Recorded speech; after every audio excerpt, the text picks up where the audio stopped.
the voice of sharing. Durian ASEAN.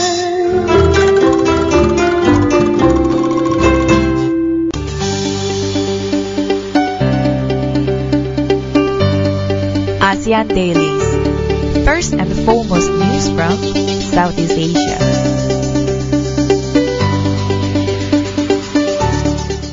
Good morning, everybody. Welcome to Durian ASEAN, the voice of discovery and sharing. You are with Grace. Hi, everyone. Good morning. This is Gowri.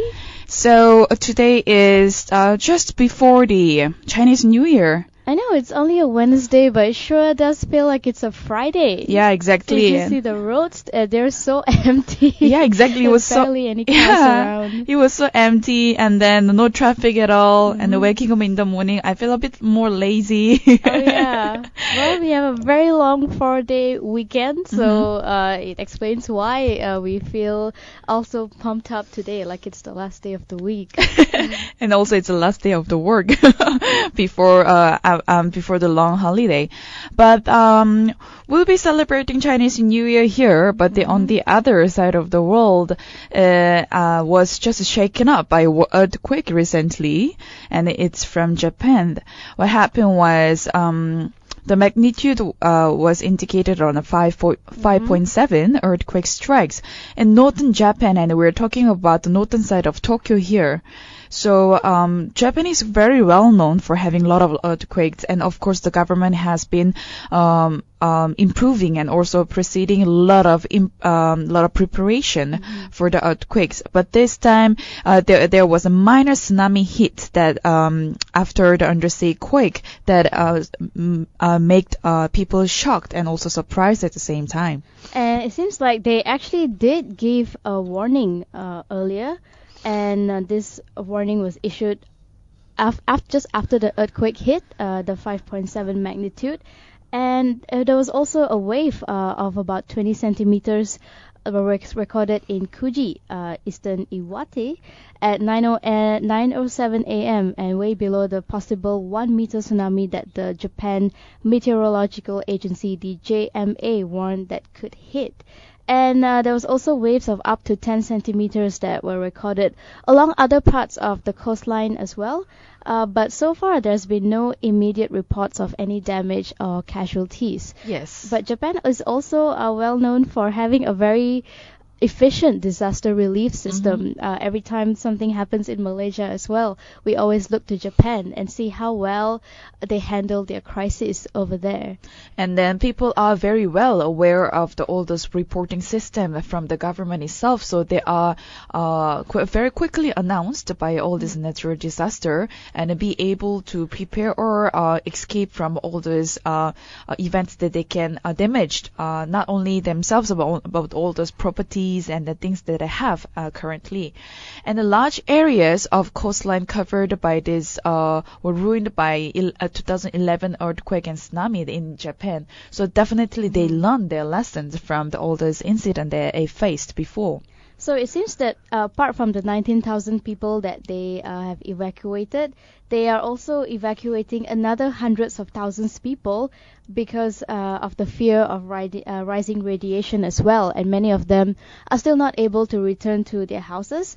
And because of that, they are also being evacuated to another safe place apart from these people who were affected by the earthquake and the minor tsunami waves. And talking about radiation, it was actually announced to public they were not supposed to take seafood anymore, especially in that area where the radiation was leaked, because it will definitely has impact on the seafood.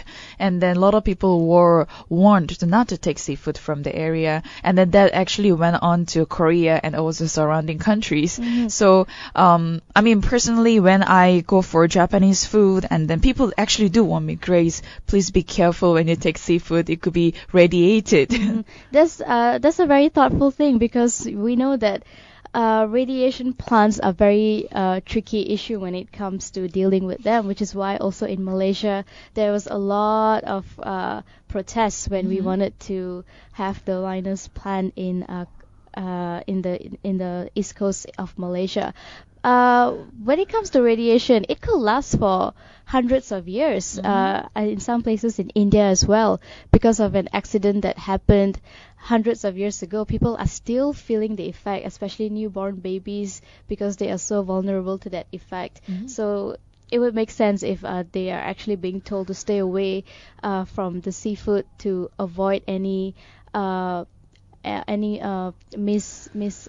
what do you call that, misfigure. Oh, I see. Yeah, misfigure when it comes to especially newborn babies, or even it could also damage your brain, certain parts of your brain, that it doesn't work as normal as it should be. And at the same time, we talk about all this radiation, but going back to the earthquake, Japan is very good at not to say covering, but then being very quiet and being very subtle about the incidents.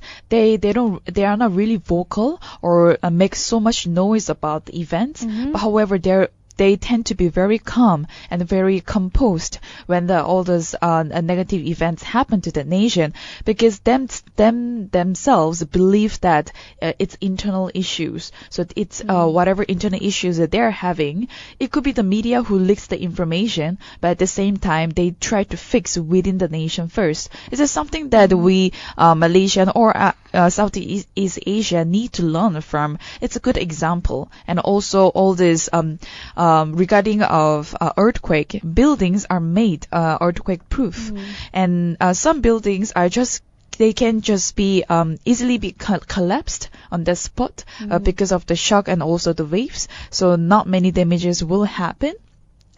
And also the massive shock absorbers that dampened also the energy. So all these methods and system that are implemented in Japan will definitely improve, and also it sort of shows and proves to the other nation that Japan is still a strong country by itself. That's a good thing. And also, like you were saying earlier, they actually hit by a round of earthquakes, fifth of the world's most powerful earthquake every year, because of their position, their geographical position, that is just at the conjunction of several tectonic plates, which is very tricky, of course, and because of that, this is something that they constantly have to deal with. So it's good that they are used to it, and they have a very good crisis management system. So we'll talk about Japan a bit later or some other time, but then let's come back to our neighbor country, which is Singapore. Singapore has been suffering from haze, and then also Malaysian effort to bushfire in Johor is still ongoing. So what happened was the Malaysian authorities are still working to douse the fire in Johor, which was the source of a slight haze and also burning smells in parts of Singapore. But not only Singapore, in Malaysia, it was seen in the sky already. It was very foggy, and then it was pretty unclear that people did start complaining about the haze problem again. So on Monday, actually, Johor had a major fire issue that happened starting from the landfills, and of course the authorities went there right away, tried to curb the fire and didn't want it to spread to other parts, but it seems it still had an effect, and it also contributed to this haze that the Singaporeans are facing right now because of what happened in Malaysia. But it seems they have come forward to say that we, instead of actually being angry about it, they actually said that they will be happy to offer assistance to fight the fire that's happening in Malaysia, but they haven't quite approached the Malaysian counterparts to talk about this issue yet. Well, the reading of this haze level was around 2.5, and then it could be very small, but then it's very micrometers in size, which are considered to pose the greatest amount of health risk, because they can just penetrate or just lodge deeply into human lungs. And not many people are actually aware how dangerous it is, haze. So it's better to wear masks in public for some time until it is fading away. And actually, there are minorities in Singapore. They did complain. But after that, what's the point of complaining again and again to the Malaysian government? Yeah. Let's just give a helping hand to them. So they finally came to sort of negotiation and understanding to these particular problems. And also, according to the Meteorological Service Singapore website, it seems that the number of hotspots in Malaysia spiked from 0 on Wednesday last week to about 20 on Sunday. And until Monday, the number was still about 20. So like you mentioned, we don't know for sure. A layman out there wouldn't know how severe that is, or what is the danger level. So as of now, we can already actually see the haze, like you were saying. We can already see everything blurring out in the distance, and we know what's happening. So it's best to start taking some precautions as well. Yeah, at the same time, I mean, it's been raining for the past few days, but doesn't seem to help so much to clear the haze. And we may not be the only nation that it is affecting Singapore, but we are worrying about affecting other countries. You see, perhaps Indonesia or spreading to other neighboring Southeast Asian countries. And we'll talk about the same country, Singapore, regarding the maid. And this potential ban, there will be a ban on Indonesian maid working overseas, will have a major impact in this nation, Singapore, which depends heavily on Indonesia for domestic help. And a lot of people, not only in Singapore, but also in Malaysia, there are lots of Indonesian maids. They're coming from, of course, their country to earn money, because it's still the currency, in terms of currency, Singapore is way better than the other nations. And that is something that Singapore and Malaysia has in common very much. The sort of dependency on foreign workers, especially Indonesian workers. So which is why Singapore is freaking out right now, as much as Malaysia should also be freaking out. If Jakarta actually goes ahead and ban their maids from working in Malaysia, it could really affect the whole industry in Singapore as well as Malaysia, because almost the entire economy, if you look at all the building sectors, even if you look at restaurants, if you look at any shop at all these days, even if you walk into a 7-Eleven, most of them there are all Indonesian workers, or at least there are some foreign workers. And it's very tricky for Indonesia to just go ahead and to of course they want their people back. That's understandable. You want them to come back to their own country and work, but to abruptly just impose the ban and to call everyone back, it would definitely have a very severe effect on the countries that actually depend on foreign workers, especially Indonesian workers in the country. That's actually a very good point, because the country Indonesia, they have been pretty good and reliable source country for all those domestic workers for so many years, and this will obviously bring a lot of impact, and this will be very huge, and that's why this potential ban is quite serious. You mentioned about the economic benefits, and if this happens, the maid industry, we call it will be affected badly. And in fact, there are about 125,000 Indonesian maids in Singapore, and based on the Indonesian embassy estimates, making up about half of all those 218,300 strong domestic workers populations we are talking about here. That is a very huge number, but to look at Indonesia's side, actually, as big as the country is, the amount of people that they have, do they really actually want to get all these people back? Can they, the president or whoever it is, can they actually create enough of job opportunities for all these people? Because it's easy to come forward and impose a ban and call everyone back, but when they go back, what awaits them back in the country? Well, that's another the tension that will be going on between Indonesia and the surrounding countries, because Joko Widodo did announce that he will send more high skill made to overseas. So if this is banned, then by banning, they'll be coming back to Indonesia. Right. It's something that definitely the tension will increase between a lot of nations. There's a bit contradicting there as well. So hopefully, well, as we all know, Indonesian workers, not only maids, but also workers, they have contributed a lot to economic growth in not only Malaysia and also Singapore and other neighboring countries.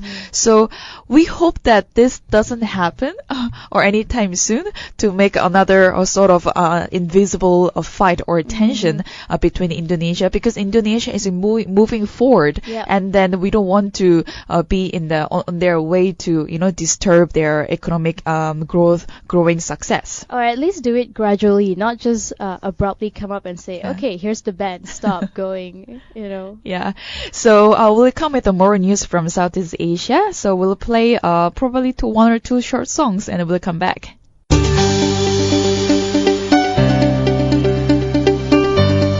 ASEAN Dailies. First and foremost news from Southeast Asia.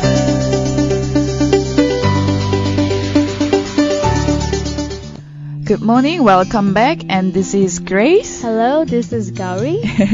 So we are here to bring more news from Southeast Asia, and we will start with a quite serious one, which is about this disease or sickness we called. It's called Middle East Respiratory Syndrome and the coronavirus, and in short form it calls MERS-CoV. And apparently they have found or rather diagnosed of people in Philippines who have shown symptoms of MERS-CoV, and so far they have 11 people linked to MERS. And this is pretty serious because out of nowhere, instead of 1 or 2 people, we actually have 11 people who have come in contact with this. And of course, it started with one person, and it's a mix of family and friends when they come in contact. And the doctors and nurses who attended the case before she was tested and found positive said that these 11 contacts are actually symptomatic. They're all showing symptoms of having MERS-CoV. And also, the World Health Organization is still trying to track down more than half the people who were on the same flight from Saudi Airline to Manila itself. So, and the flight itself, there were around 225 passengers. They have been identified and contacted. So it's close to 100 out of 2025. So none of the nurse fellows, travelers who have been traced has shown the symptoms, and the risk to them is pretty small. But all passengers who have not yet been contacted should present themselves to health authorities and do some checkups. So it seems the World Health Organization itself is going to send a mission to Riyadh at the request of the Saudi government, which has been trying to battle this disease since 2012, and that is 3 years ago. And so until now, they still haven't quite been successful. And it's funny that we never really hear about MERS-CoV in Southeast Asia, although it's a serious issue in the Middle East itself, until now when it has finally caught on to someone in the Philippines. Now it's becoming a huge deal here in this region. Yeah, that's right. And then actually the first patient, it was in London in 2012, was found to have 100% match to this Egyptian tomb bat. This particular disease or syndrome, MERS-CoV, is it is derived from bats, and also camels, the animal, have been shown to have these antibodies to MERS-CoV. But the exact source of infections in camels has not been identified. So basically, this is from the bats itself, and it's a viral respiratory infection.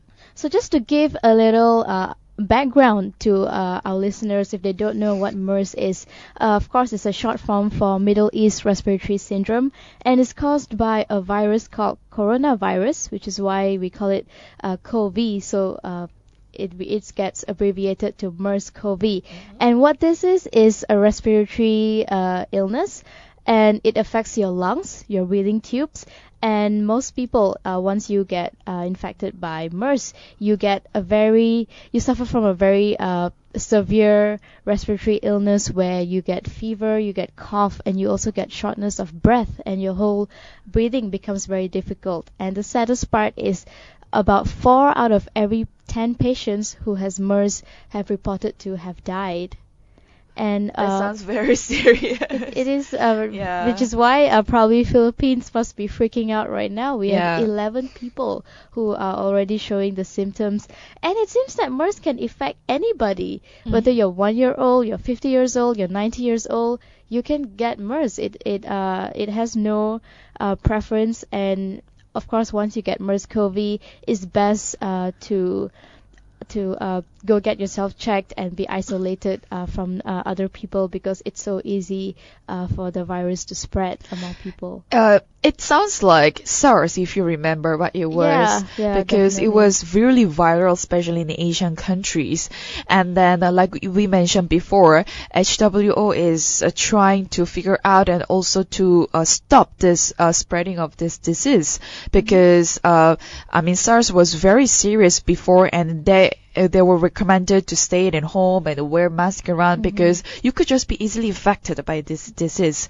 And not only that, like I mentioned, from camels, it could also be infected, and the person is also very easily be infected. So the Middle East, in the Middle Eastern country, it is quite known disease, but however, the spread of this disease particularly is not very well known in the European and also in Asian countries.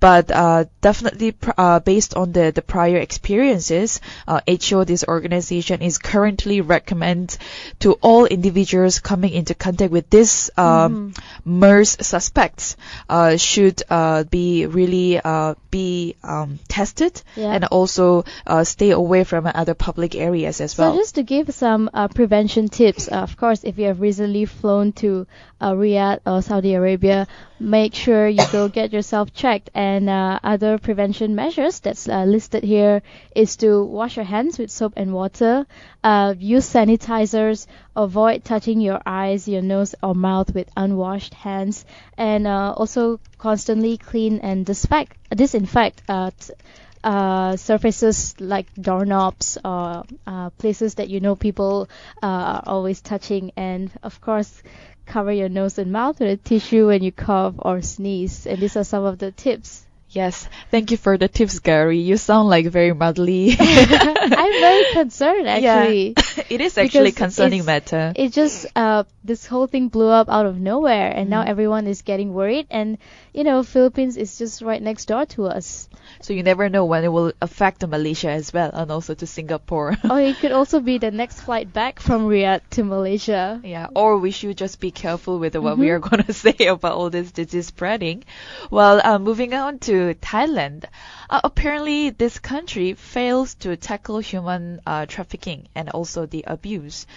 Their effort to combat this human trafficking in this, multi-billion-dollar fishing industry have been inadequate. And also it has failed to end official involvement in trafficking and also labor abuses. So every year we actually look at the tiers of the human trafficking chart, and it seems that Thailand is actually down to tier 3 list of the worst offenders, and of course some of the others are North Korea, Iran, and Central African Republic. And this is the annual ranking of the countries by their counter trafficking efforts. And although we talked about Thailand, even yesterday, saying that General Prayut Chan-o-cha is quite confident. He keeps saying that, the country is doing well. I'm coming up with all these different plans for the country. It's moving forward. It's doing well economically. But it seems that it's all just talk, and their economy has been on a standstill, and now their human rights record is not doing that good as well. We actually don't know what's the real agenda behind this General Prayut Chan-o-cha's announcements to public, because the Thai government must take clear, significant, and sustained steps to prevent and also suppress human trafficking in the fishing industry, especially. And then by just hearing and reading the articles about what all those high authorities have been saying, it's very contradicting. And also the news that have been released about this human rights, especially in Thailand, it's very serious. And according to the London-based Environmental Justice Foundation, or the EJF, it seems that Thailand has failed to enforce a lot of laws that they promised they would, especially in terms of trafficking and to identify the victims of trafficking and also people who are forced into labor abroad, like you mentioned, in the fishing industry especially. It seems to be a very serious problem for them. And apart from that, they also have Thai and Burmese trafficking victims being rescued, but buying their freedom and swimming offshore after escaping from these fishing boats. So even if there is something positive, they counter it back with something negative at the same time. Yeah. Well, it is very interesting because the government is acutely aware of this vulnerability of many categories of people, including migrant workers, and adding to that, it has stepped up the efforts to proactively identify and also protect victims of trafficking. But then what has actually been done to all these problems in Thailand so far after the military governments has taken over the country? So many issues have been raised, and then like we mentioned before, no matter how many or how the numbers of the issues are releasing, the government is saying otherwise. So it's very contradicting. And regarding this, especially human rights and human trafficking, like we mentioned, it is very serious. And in fact, 2014, which was just last year, around 595 victims of human trafficking were identified. And in addition to that, the Ministry of Foreign Affairs have also come forward to say, oh, we have this zero tolerance policy for any officials conspiring with trafficking rings. And also, they gave a number of officials who have been arrested and legal actions that's been taken against these people. But it doesn't reflect that way. All this, his speech, his numbers, his new policies, it doesn't seem to have materialized. And we don't really see all these changes being made in Thailand. That's correct, unless we actually do travel there to Thailand and see what's happening. See for ourselves. Exactly. Get some first-hand experience of what's happening in Thailand. Yeah, you're right, Gowri. Well, we'll come back after the short break to bring more news from Southeast Asia.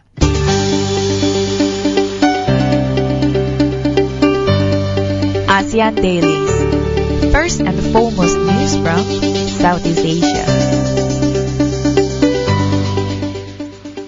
Good morning and welcome back to Redefining ASEAN. This is Grace. Hi, this is Gowri, and you're listening to us on our ASEAN Daily, where we bring you news from all over Southeast Asia. Yeah, and I don't know why. Perhaps it's the holiday season sort of mood. I do feel excited and at the same time quite relaxed. We've been delivering news from all this from Southeast Asia, and then throughout the news commentary, I've been feeling so relaxed, Gowri. Keep smiling, and we're so excited, both of us actually, not just you. Well, now we are talking serious here now about ASEAN. Okay. So ASEAN, since each country has its own priorities, of course, we are talking about all these ASEAN members. The management tends to differ from one country to another. Unfortunately, the EU member countries, they no longer have independent monetary policies to align with the different fiscal policies. And also instead, no effective fiscal coordination has been in place, whereas in times of crisis, some countries are required to assist the other insolvent countries as well. And it seems that we have to really redefine what we mean by financial integration, because of course we have the AEC, we talk about economic, a one single economic community, we're trying to go for a freer flow of labor, services and goods. But what does it really mean when you get down to it? How do 10 countries come together and integrate all their economies, their finances. It's a very tricky thing, which is why, according to this article here, we need to be very clear and also redefine our meaning of financial integration. And at the same time, there are still lots of questions going around whether ASEAN is still the wannabe EU, or how these all different parts of the country, economically especially, be able to come together to have all this single market target.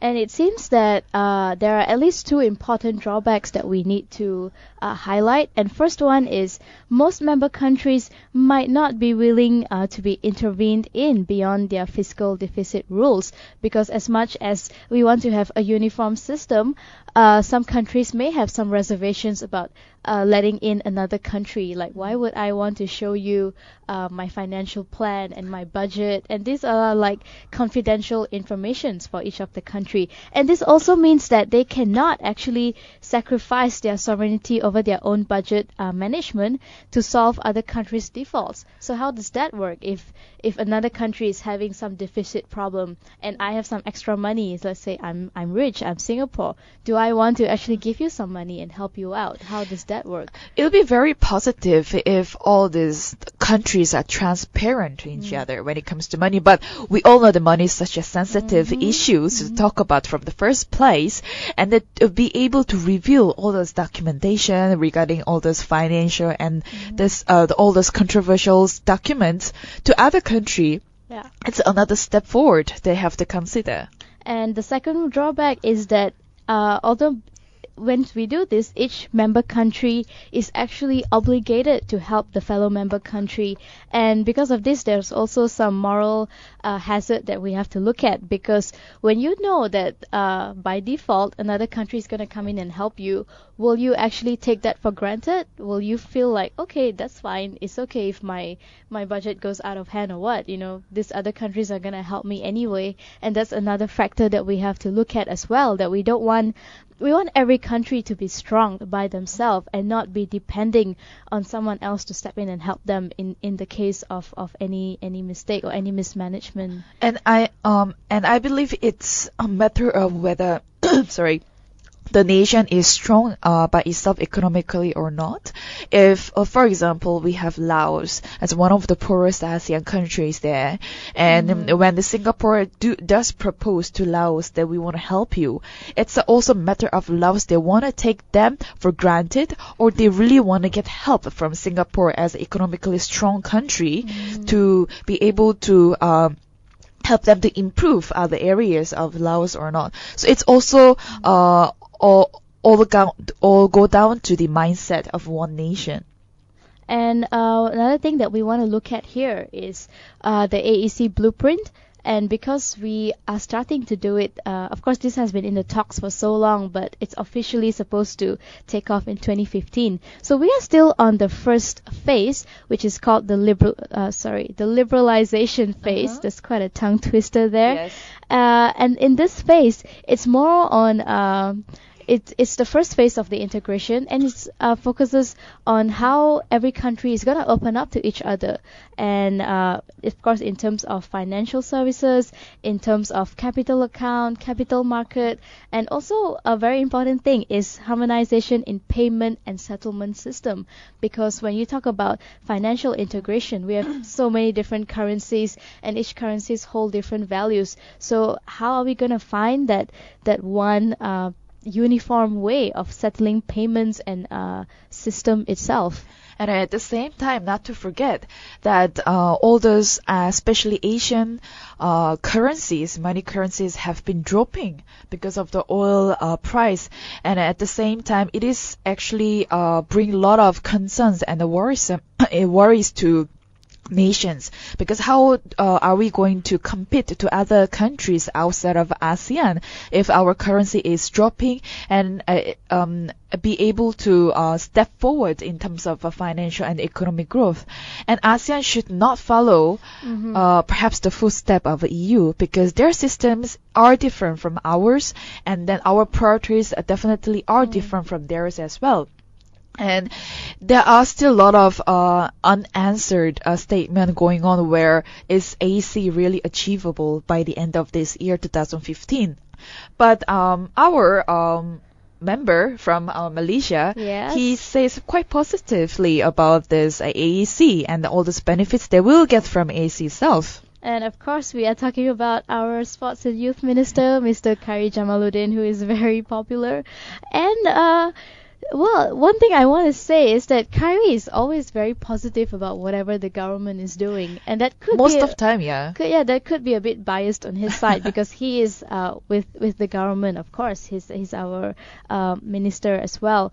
But at times, I feel like he's actually too idealistic. He's always like, yes, this is possible. This is gonna work. Yes, I'm positive about this. Yes, this can work too. And of course, it's good to be positive, but you also want to know what are the challenges, what are some of the weaknesses, or some of the drawbacks that can come from this. He says Malaysia is well positioned, we are ready, but there are a lot of parties that will, of course, back to differ with him and say that no, we are not ready, we're not there yet, you know. And at the same time, according to him, the ASEAN's biggest benefit to Malaysia is a market that is 20 times bigger than the country's domestic market, while this single ASEAN market has various strengths, including hosting the world's biggest producers of palm oil, rubber, and susuk, as well as the world's largest Muslim population. In fact, the world's largest Muslim population does include Indonesia as well. And he also said that Malaysia's chairman will give us an advantage where the Bumiputra entrepreneurs especially will have more opportunities to build up their business and move forward. But of course, this doesn't only apply to the Bumiputra entrepreneurs. Anyone at all, especially all the small and medium enterprises, have the ladder now to move forward and to climb up in for this AEC. All these opportunities and chances and the benefits from AEC or ASEAN have already been seen and it's already been announced to the public. But then what we need to look at is the realistic execution, realistic results after all these policies and regulations are being released. And we're talking about the informative or information itself from the government or the website that we as civils can receive from them, and that we can get the right information and then correct the steps that we need to take and also get the right benefits from AC. And just before we conclude, just a quote from Khairi where he says, All right. "We are looking for global entrepreneurs and not just village champions." Well, village champions are also shouldn't be ignored Yeah, in the that's country. true. Well, that's it for our news for today. Thank you for listening. And don't forget to like us on our Facebook page. Just go to facebook.com during ASEAN. Same with Twitter, Instagram, and also subscribe to our YouTube channel. And as always, don't forget to listen to us on durianasean.com. Yes, so we'll see you and we'll bring more news from Southeast Asia next week. Next week, after a very, very long weekend, hope all of you enjoy your Chinese New Year holidays. And Kong Si Fa Chai.